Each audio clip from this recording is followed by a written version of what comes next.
Yeah, so in this town, when we said this town, we are talking the United States of America. Them always look at black people as if um, they they are superior to us. But you have to understand that you know, if you are a good student of history, you understand that the pyramids that were built in Egypt, even to this day, still puzzle all of these so-called smart Alex, but they were built by black people. And for centuries, the black man, the black race have been held down, and it's by a certain race of people, white people.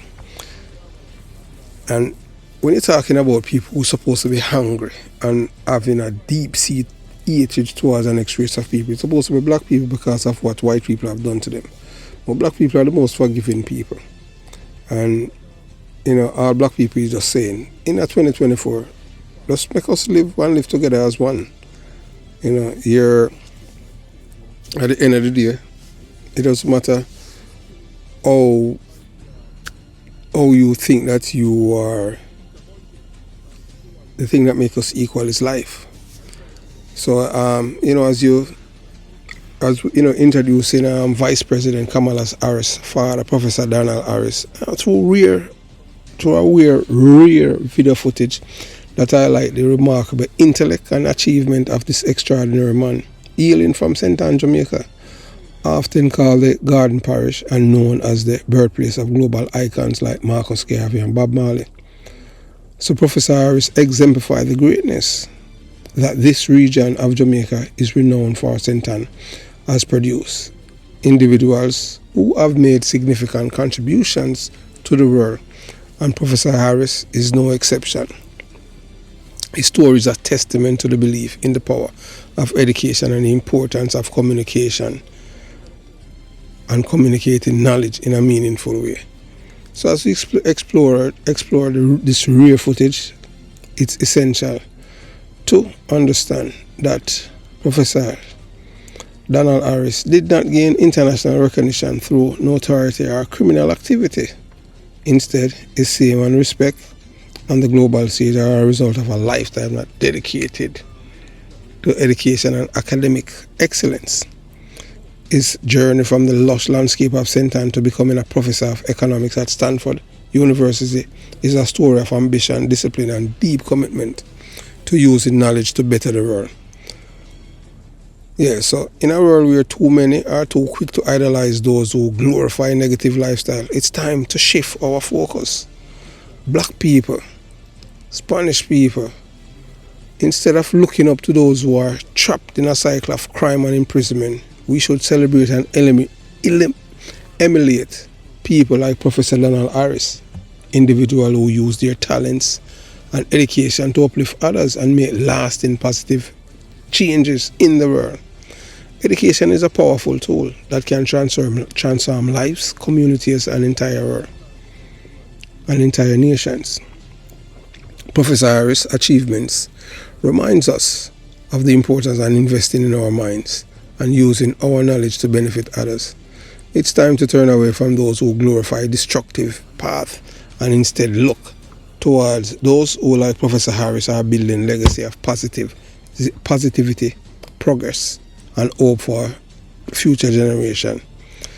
So remember, that true respect and lasting influence come from not from notoriety, but from power of education, hard work, and a commitment to making positive impact on the world. Professor Donald Harris's life is a powerful example of what can be achieved when we prioritize those values. So let's choose to follow in the footsteps of those who inspire us to be better, do better, and leave our world a better place than we found it. So I want you to listen to what Professor Harris has to say. So you watch, you listen, and you decide. There are certain basic ingredients of the kind of financial crisis that we're witnessing today that have not changed much in all of the previous episodes. First of all, that they were linked to disturbances in the world economy associated with interest rate shocks, commodity price fluctuations, and so on, as well as severe recessions in the leading countries, which spilled over on debtor countries. Creditors criticized always for reckless lending, and in most cases that reckless lending is ascribed to myopia or to excessive competition.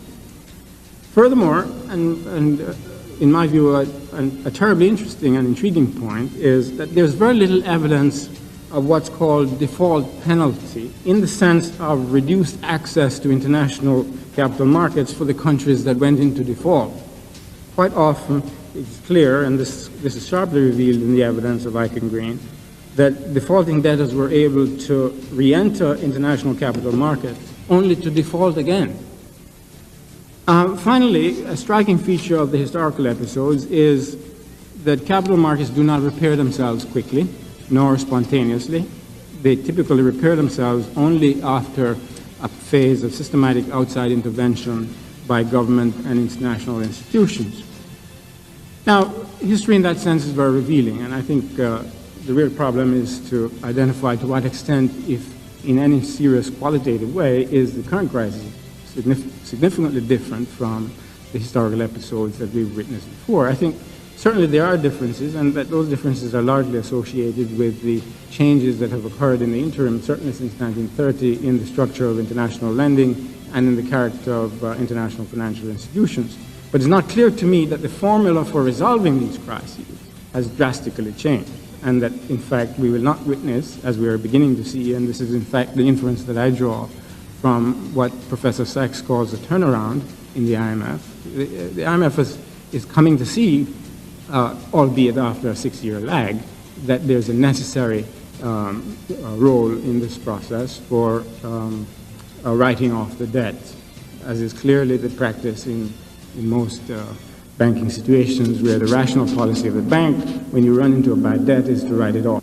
Now, this raises for me another intriguing question, which I'll pose, about the current episode, which is why haven't the debtors, at least the larger ones, sought to exercise or use the threat of unilateral partial repudiation to push the banks into a position of making greater concessions?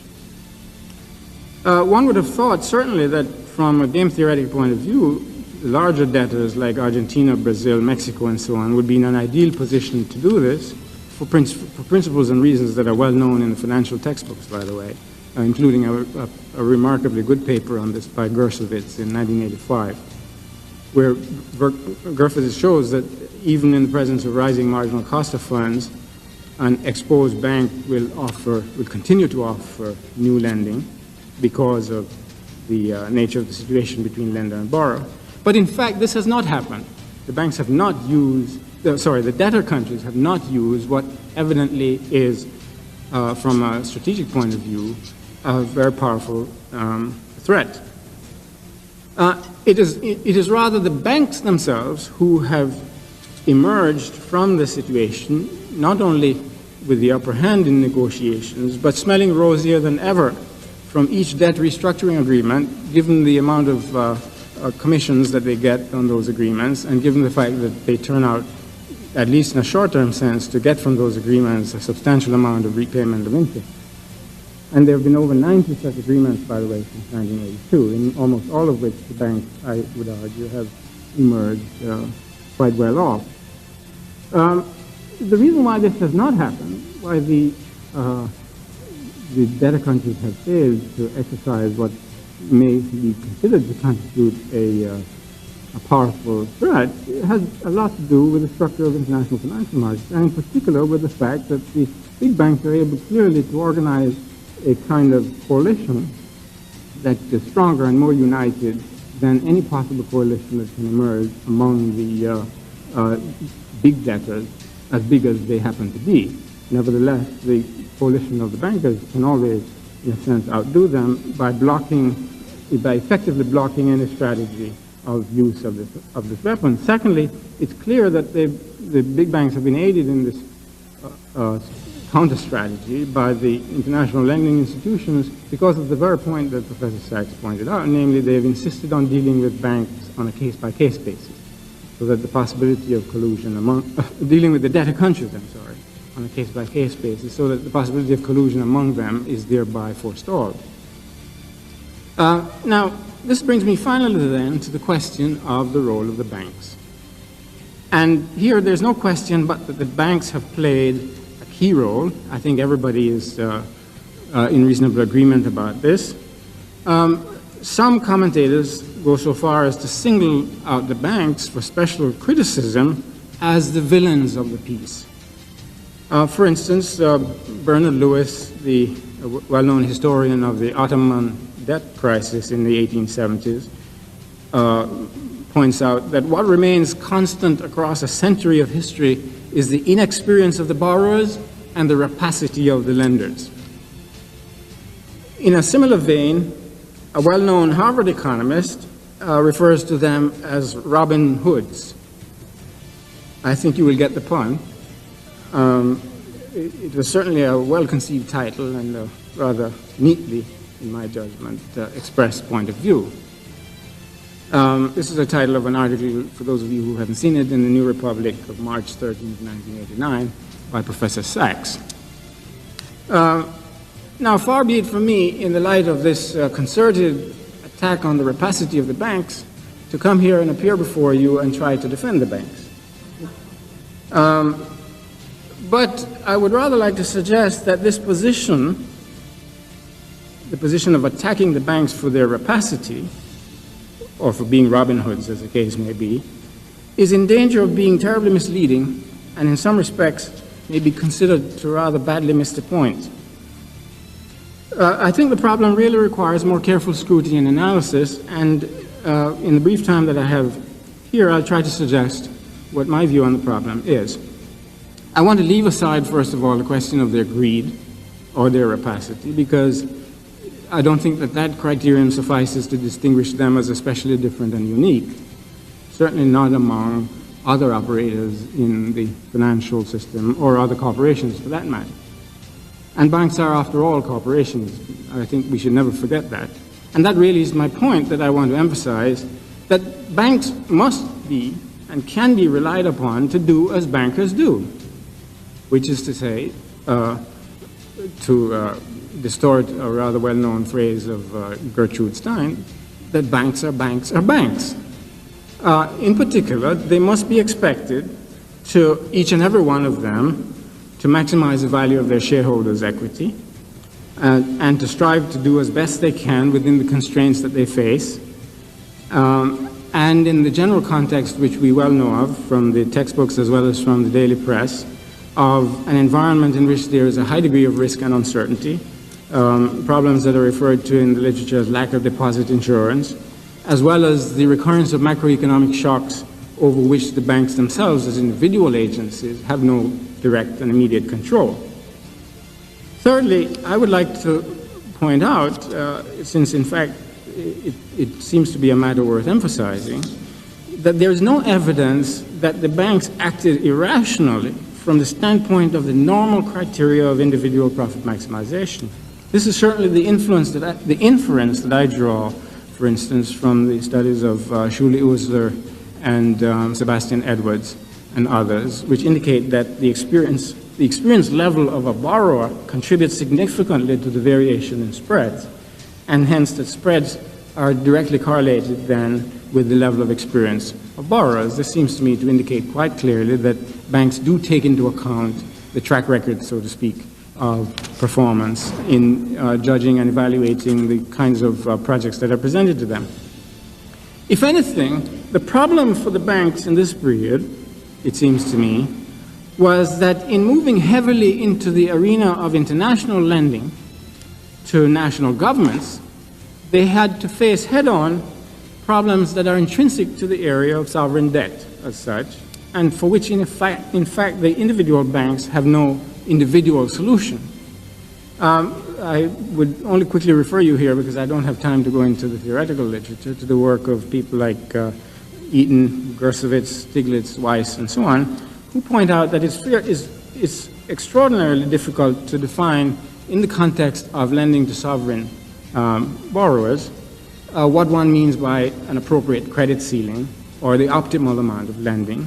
Furthermore, issues of insolvency and illiquidity become very blurred at the margin when thinking about loans to sovereign governments.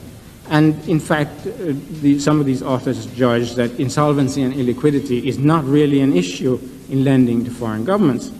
Lying behind this argument is, of course, the idea that there are intrinsic problems of adverse selection and moral hazard and monitoring and so on in the international arena when dealing with foreign governments. I would take the argument much further myself in thinking of the financial system as an intrinsically unstable mechanism, which even if there exists an equilibrium, that equilibrium, there may be multiple equilibria, and much of the current theorizing has shown that. Furthermore, that there are intrinsic problems of the runaway of the financial system, given the ability on the part of banks to always introduce all sorts of innovations that undermine the stability of any stability previously achieved on the basis of previous set of financial instruments. The work of Minsky and others are, I think, relevant in assessing this rather abstract position.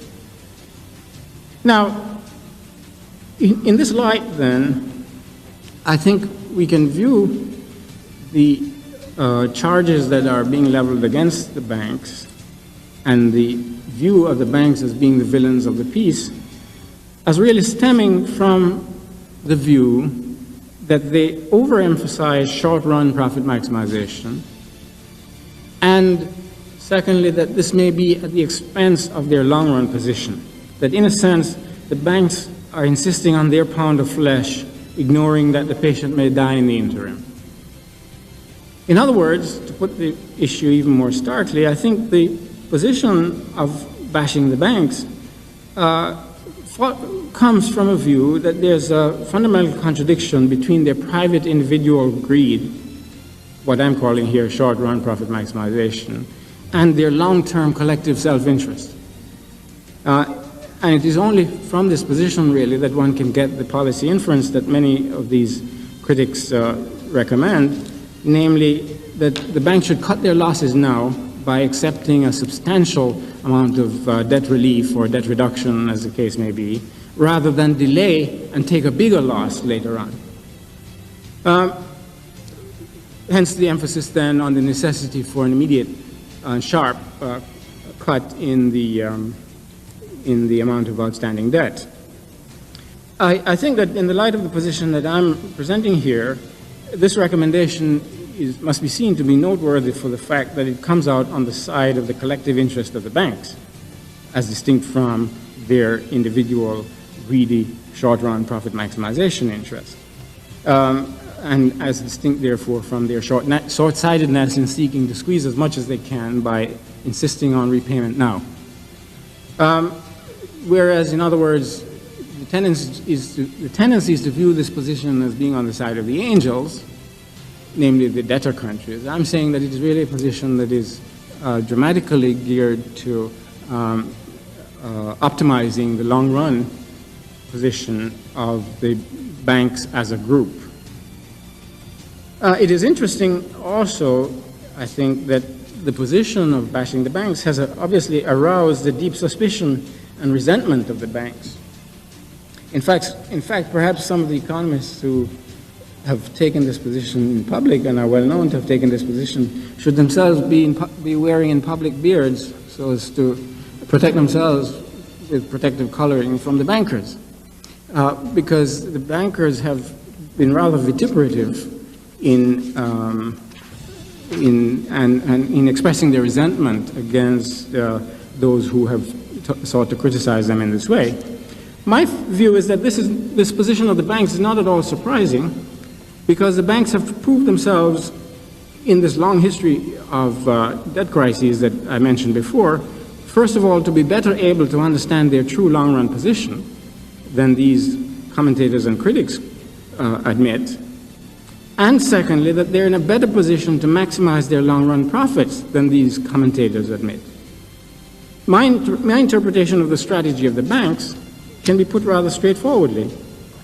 Hold out for full debt repayment now, while engaging in a lot of public relations about voluntary debt relief so as to take the pressure off and make yourselves appear to be quite rosy. In the meantime, allow public pressure to build up so as to force the government and the international banks to come to the rescue of the banks.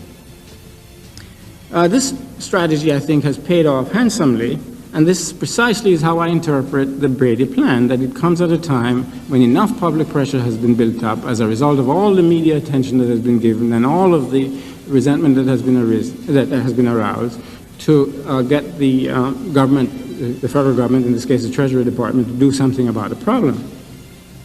And in this respect, furthermore, an implication of my argument must be seen to be that the pressure for debt relief or debt reduction plays very much into the hands of the banks, because it is that pressure which generates pressure on the part of the Treasury and on the part of the international institutions like the IMF and the World Bank to come to the rescue of the banks by offering to give them to the commercial banks with one hand what they take from the taxpayers in the other hand.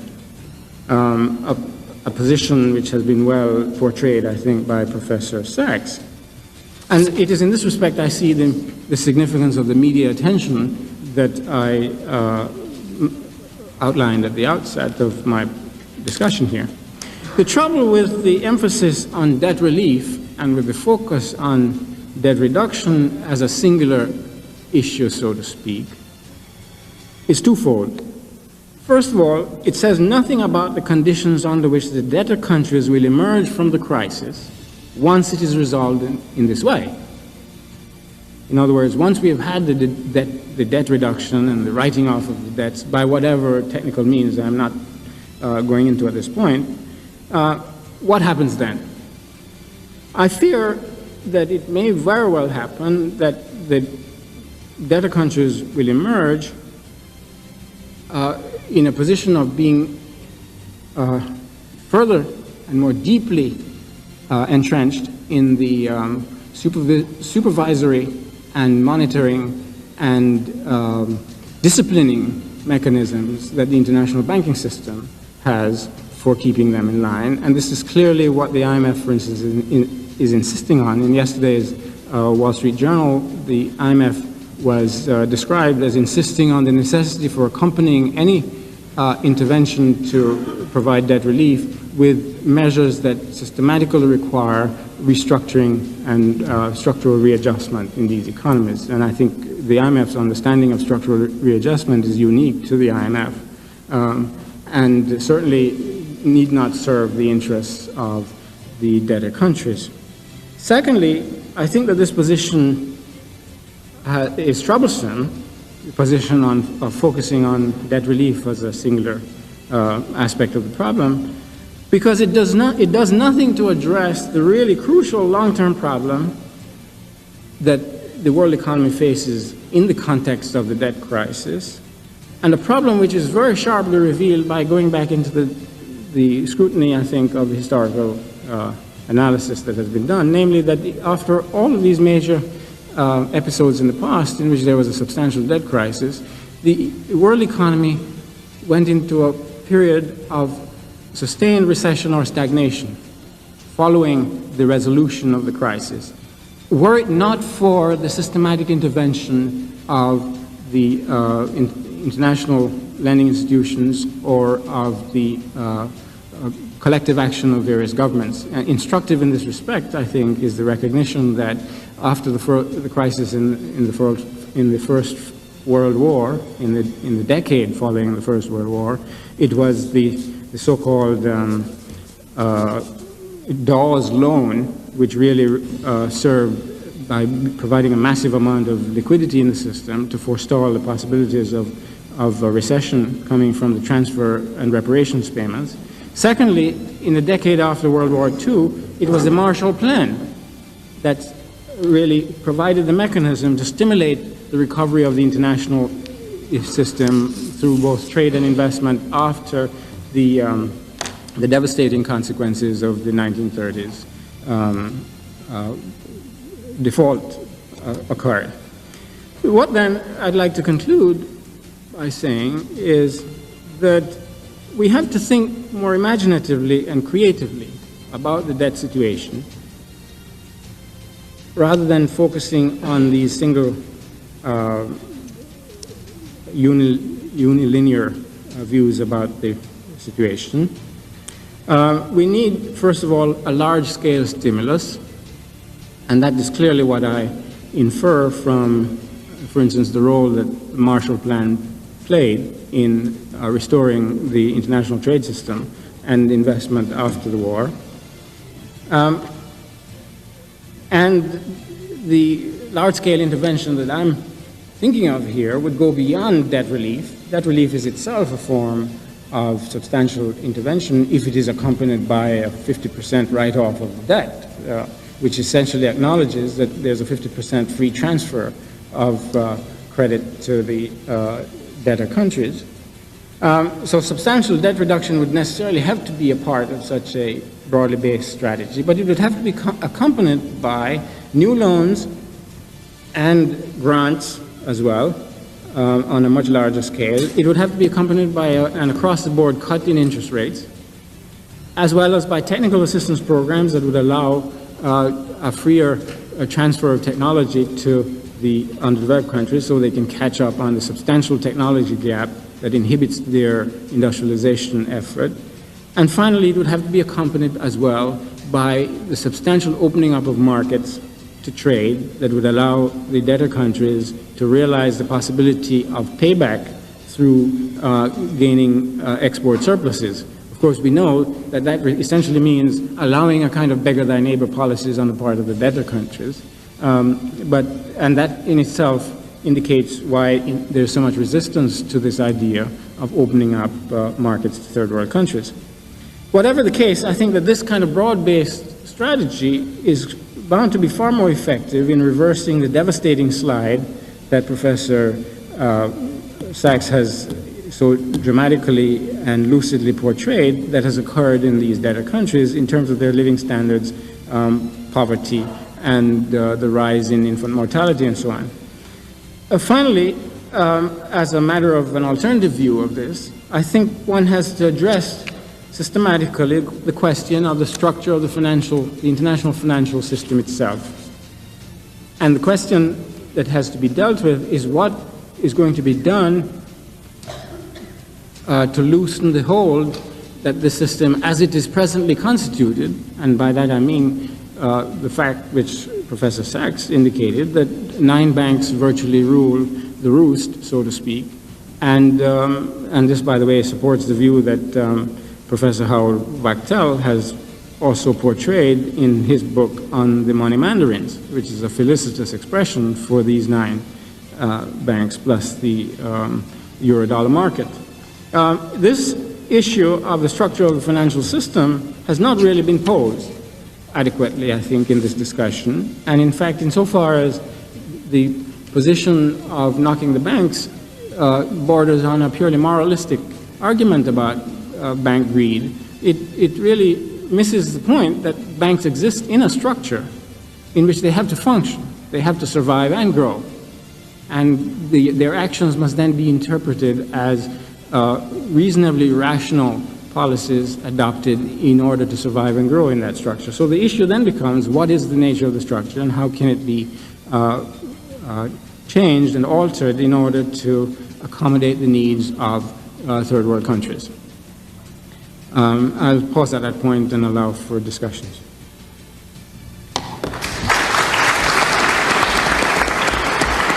Okay, so as we, so we come to the end of,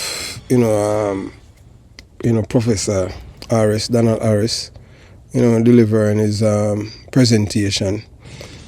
So in the vast world of academia, it's rare to come across a figure who not only excels in intellectual pursuits, but also carries a rich cultural legacy that spans continents.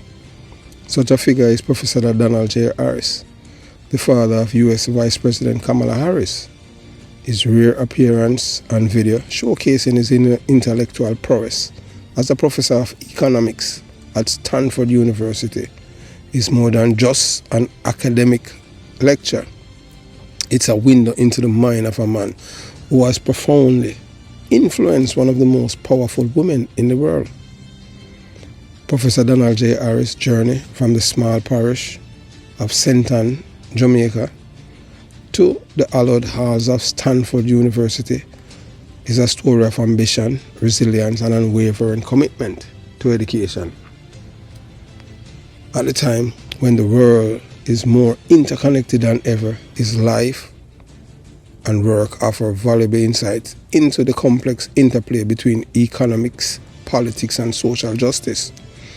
So in the video, Professor Harris eloquently dissects the intricacies of macro and microeconomics, delivering a speech that is as intellectually rigorous as it's accessible.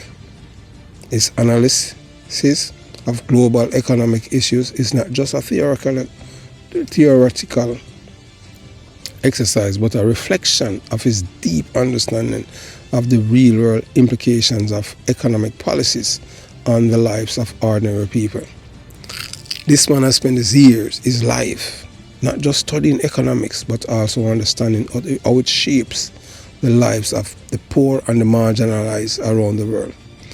One cannot watch this video without being struck by the clarity of his thought, the depth of his knowledge, and the passion with which he approaches his subject.